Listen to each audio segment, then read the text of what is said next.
Shrinkage and creep of concrete as per IS code 456/2000 civil engineer should no.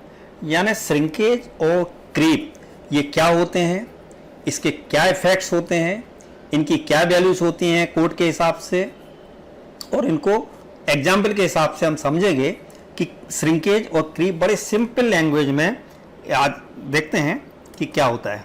Civil made simple for you में आपका स्वागत है। आप हम सबसे पहले श्रिंकेज के बारे में बात करेंगे कि what is shrinkage in concrete. Shrinkage होता है, श्रिंकेज यानी सिकुड़ना, कॉन्ट्रैक्टिंग ऑफ द कंक्रीट, उसको श्रिंकेज बोलते हैं, या फिर उसकी दूसरी डेफिनेशन कह सकते हैं कि reduction in volume of concrete. यानी कंक्रीट के वॉल्यूम में रिडक्शन हो, किस वजह से? Due to the water evaporating from the mixture. Mainly क्या होता है कि पानी जो है ना उसमें से, मिक्सचर में से एवोपरेट हो जाता है, उड़ जाता है, और उसकी वजह से हमें रिडक्शन इन वॉल्यूम होता है, और रिडक्शन इन वॉल्यूम को ही हम श्रिंकेज बोलते हैं, सिकुड़ना बोलते हैं। ये तो हुआ श्रिंकेज की डेफिनेशन। अब हम बात करते हैं कि इससे फर्क क्या पड़ता है, इसका इफेक्ट ऑफ श्रिंकेज क्या है कंक्रीट के अंदर। तो इसका इफेक्ट है कि this can lead to cracks, यानी कंक्रीट के अंदर क्रैक्स आ सकते हैं, इंटरनल वार्पिंग आ सकती है, एंड एक्सटर्नल डिफ्लेक्शन हो सकता है। यानी क्रैक भी हो सकता है, वार्पिंग यानी मरोड़ना जिसको बोलते हैं, आपस में अंदर से चटकना जिसको बोल सकते हैं, वो हो सकता है, और ये डिफ्लेक्शन भी हो सकता है, यानी आपका स्ट्रक्चर झुक भी सकता है। तो ये इफेक्ट है श्रिंकेज इन कंक्रीट का। इससे क्या होगा कि this can weaken the concrete, यानी इससे आपका कंक्रीट कमजोर पड़ जाएगा, और दस इट्स ड्यूरेबिलिटी और life of concrete it reduce, यानी इसकी जो लाइफ है, जितने समय तक ये रहना चाहिए उससे ये कम हो जाएगा, क्योंकि क्रैक्स आ गए हैं इसमें या डिफ्लेक्शन आ गया है। तो ये तो हुआ इसका इफेक्ट कि श्रिंकेज क्या है वो हमने बताया, इसके इफेक्ट क्या हैं वो हमने बताया।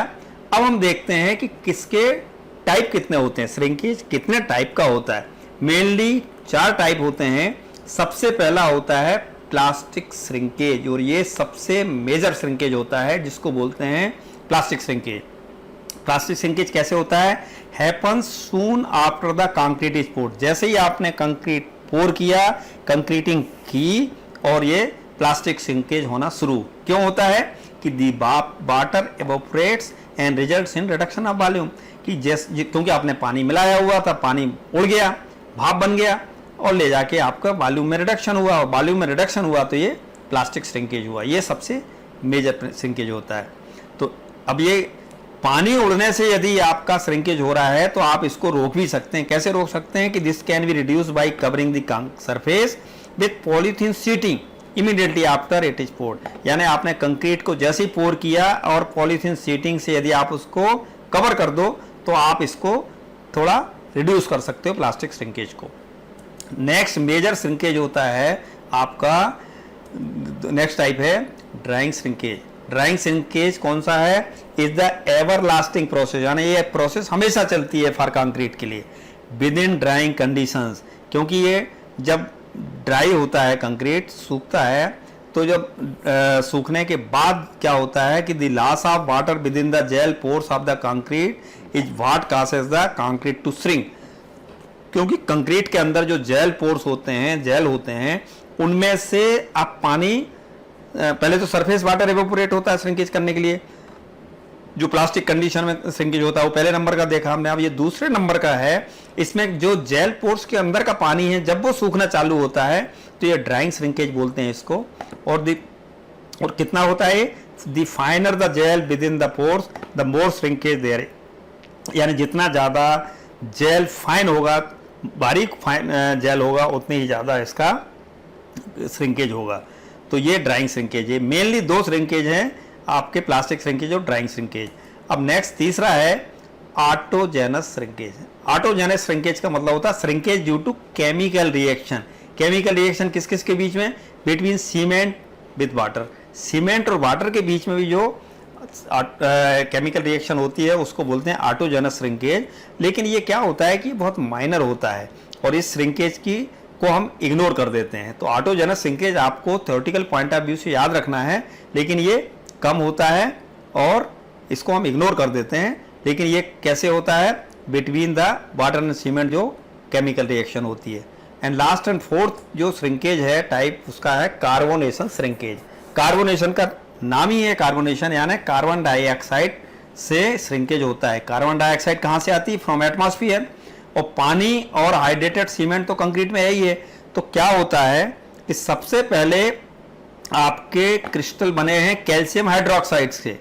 जो कैल्शियम हाइड्रोक्साइड के जो क्रिस्टल होते हैं वो कार्बन डाइऑक्साइड के संपर्क में आने से क्या होता है? कैल्शियम कार्बोनेट में कन्वर्ट हो जाते हैं। कैल्शियम कार्बोनेट का जो वॉल्यूम होता है वो कैल्शियम हाइड्रोक्साइड से कम होता है। इसकी वजह से ये जब वॉल्यूम कम हो जाएगा इसके प्रोडक्ट का तो बट नेचुरल है ये श्रिंक हो जाएगा, छोटा हो जाएगा। तो new product is less in volume than the product replace the shrinkage, इसलिए इसका श्रिंकेज होता है। लेकिन ये क्या होता है? माइनर है और इसको हम इग्नोर कर देते हैं। तो पहले दो टाइप के प्लास्टिक और ड्राइंग श्रिंकेज ही आपके मेजर हैं और उन्हीं से आपका मेजर वैल्यू आती है। बाकी के ये दो कार्बोनेशन और जो पीछे बताया है ये दोनों श्रिंकेज को आप इग्नोर कर सकते हो for the calculation purpose of shrinkage. अब ये हमने देख लिया कि श्रिंकेज क्या है, कितने टाइप के होते हैं। अब हम देखते हैं कि श्रिंकेज किस पर डिपेंड करता है।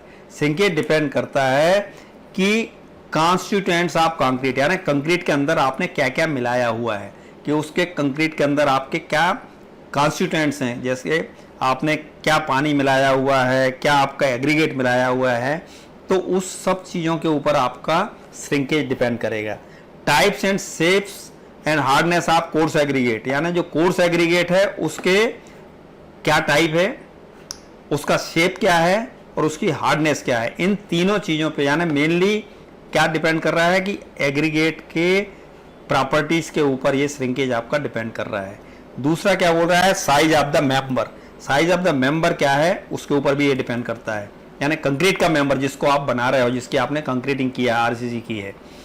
श्रिंकेज और काय के ऊपर डिपेंड करता है? इन्वायरमेंटल कंडीशंस के ऊपर, किया उसकी ह्यूमिडिटी क्या है, उसका टेम्परेचर क्या है, ये सब इन्वायरमेंटल कंडीशंस हैं। और लास्टली डिपेंड करता है, ये मेजरली डिपेंड करता है श्रिंकेज वाटर सीमेंट रेशियो के ऊपर, कि वाटर सीमेंट रेशियो आपका कितना है। For a given humidity and temperature the total shrinkage of concrete is most influenced by the total amount of water present in the concrete, यानी जितना ज़्यादा पानी होगा उसके ऊपर उतना ही ज़्यादा श्रिंकेज होगा। ठीक है ना, इसीलिए बोलते हैं ना कि पानी बहुत ज़्यादा नहीं डालना चाहिए कंक्रीट के अंदर, अदरवाइज जो है ना वो कंक्रीट वीक हो जाता है। क्यों वीक हो जाता है? क्योंकि ये श्रिंकेज और क्रीप की वजह से वीक हो जाता है। At the time of mixing and to a lesser extent by the cement content. Cement content पे ऊपर श्रिंकेज ज़्यादा डिपेंड नहीं करता है, पानी के ऊपर डिपेंड करता है। इसलिए पानी और आपके कॉन्स्टिट्यूएंट्स ऑफ जो प्रॉपर्टीज ऑफ द आपके कोर्स एग्रीगेट, ये दो चीज़ें हैं, इनके ऊपर ये डिपेंड करता है। तो इसलिए कहते हैं कि पानी का कंट्रोल करना चाहिए हमें। In the absence of the test data the approximate value of the total shrinkage strain for design may be taken as 0.0003 as per IS 456। IS code recommend करता है कि यदि आपके पास टेस्ट डेटा नहीं है, यदि आपने टेस्ट नहीं किया है कि इसका श्रिंकेज स्ट्रेन कितनी है, नॉर्मली हम टेस्ट नहीं कर पाते हैं यार, जब डिजाइन करते हैं तो हमें उसकी वैल्यू की ज़रूरत है, तो इसको आप 0.0003 श्रिंकेज स्ट्रेन आप ले सकते हो फॉर द डिजाइन पर्पस। अब एग्जाम्पल लेते हैं कि यदि हम length of the member 10 metre है, 10 मीटर है ना, 10,000 mm है, तो इसमें इसमें श्रिंकेज कितना होगा? श्रिंकेज होगा 0.003 इंटू 10,000, क्योंकि श्रिंकेज स्ट्रेन है 0.003।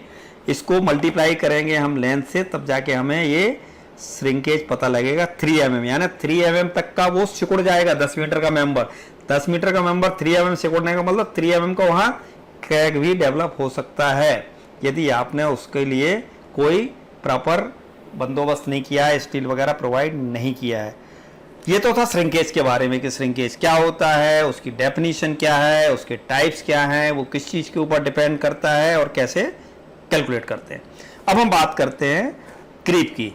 बड़े सिंपल भाषा में हम क्रीप को भी समझेंगे कि व्हाट इज क्रीप। क्रीप है क्या आखिर? क्रीप है कि ये डिफॉर्मेशन है। Creep is a deformation in concrete. क्योंकि किसकी वजह से है? ड्यू टू सस्टेन लोड का ध्यान रखना over a period of time. Sustain load यानी कंटिन्यूअसली अप्लाइड लोड, ऐसा लोड है जो हमेशा उसमें लगा रहता है, ऐसा नहीं है कि आज लगाया कल वहां शिफ्ट हो गया परसों, यानी ये डेड लोड्स और परमानेंट लोड्स की वजह से ही क्रीप आता है, लाइव लोड की वजह से क्रीप नहीं आएगा। और over a period of time आएगा, लंबे पीरियड होगा तभी जाके लोडिंग होगी, तभी जाके ये क्रीप होगा। ऐसा नहीं होगा कि एक दिन दो दिन में ये क्रीप हो जाए। अब क्रीप के लिए ये हम नोट आपको बता दें कि क्रीप के लिए sustain load is required over period of time, और लेकिन बट श्रिंकेज के लिए for shrinkage loading is not required. अपन ने अभी श्रिंकेज की जो बात की थी उसमें कहीं लोडिंग की जिक्र नहीं था, उसमें यह था कि जैसे ही आपने मिक्स डाला कंक्रीट के अंदर और पानी इवोपरेट होना चालू हुआ और श्रिंकेज चालू हो जाती थी, कंक्रीट उसमें लोडिंग की जरूरत नहीं थी। लेकिन क्रीप क्या बोलता है, क्रीप हमेशा सस्टेन लोडिंग के वजह से ही होता है। ये आपको ध्यान रखना, ये डिफरेंस पता होना चाहिए क्रीप और श्रिंकेज के बीच का। नेक्स्ट है क्रीप के बारे में कि what are effects of creep.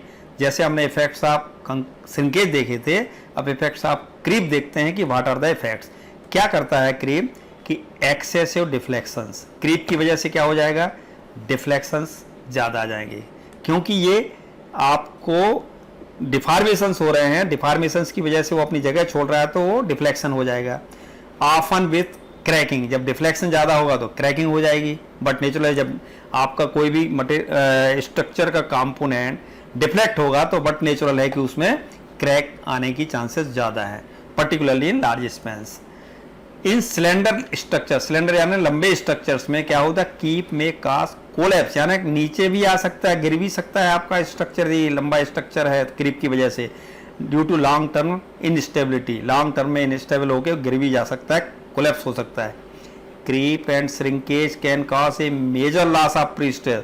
जब प्रीस्ट्रेसिंग मेंबर को हम प्रीस्ट्रेसिंग करते हैं तो आपने देखा होगा लॉस ऑफ प्रीस्ट्रेसिंग बहुत ज़्यादा होता है। वो किसकी वजह से होता है, हम पढ़ते भी हैं कि वो क्रीप की वजह से और श्रिंकेज की वजह से। दो मेजर फैक्टर्स हैं क्रीप और श्रिंकेज जिसकी वजह से प्रीस्ट्रेसिंग मेंबर्स में लॉस ऑफ प्रीस्ट्रेस होता है, यानी जितना हम खींचते हैं, जितनी हम स्ट्रेस देते हैं उससे वो लॉस हो जाता है 10 से 15%, 20% तक चला जाता है कई बार।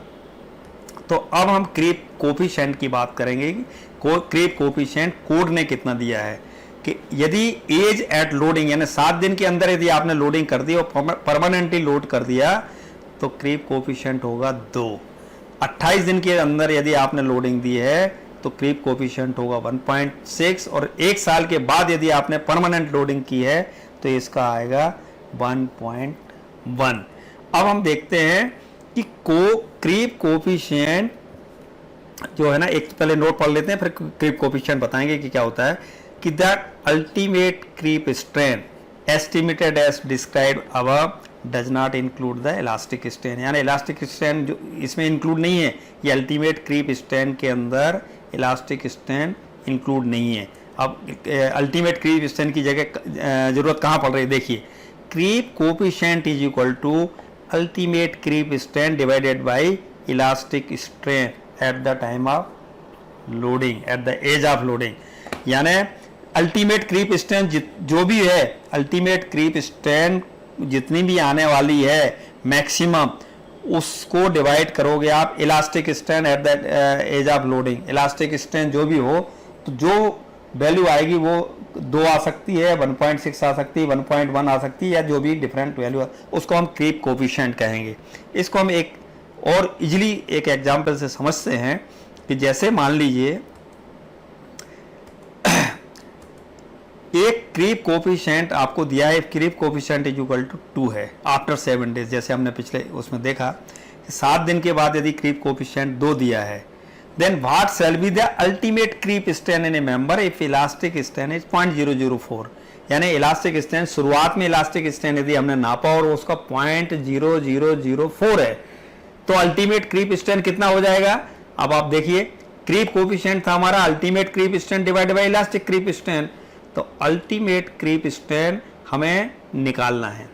हमें क्रीप कोफिशिएंट पता है कि ये 2 है, इलास्टिक क्रीप स्ट्रेन हमें पता है कि ये 0.0004 है, तो हम अल्टीमेट क्रीप स्ट्रेन निकल जाएगा, जिसका इससे मल्टीप्लाई कर देंगे तो ultimate creep strength divide by 0.0004, तो अल्टीमेट क्रीप स्ट्रेंथ कितना हो जाएगा, ultimate creep coefficient multiplied by elastic creep strength, यानी 2 इंटू 0.004 इक्वल टू 0.008। इसकी कोई यूनिट नहीं होगी क्योंकि ये स्ट्रेन है, स्ट्रेन एक रेशो होती है ना डिफॉर्मेशन में।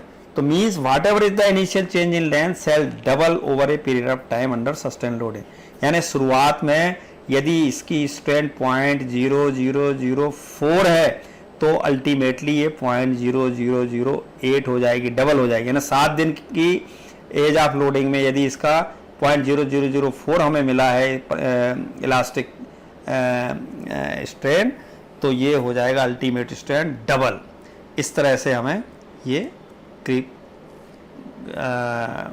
कोफिशिएंट या क्रीप अल्टीमेट क्रीप स्ट्रेन हम निकाल सकते हैं।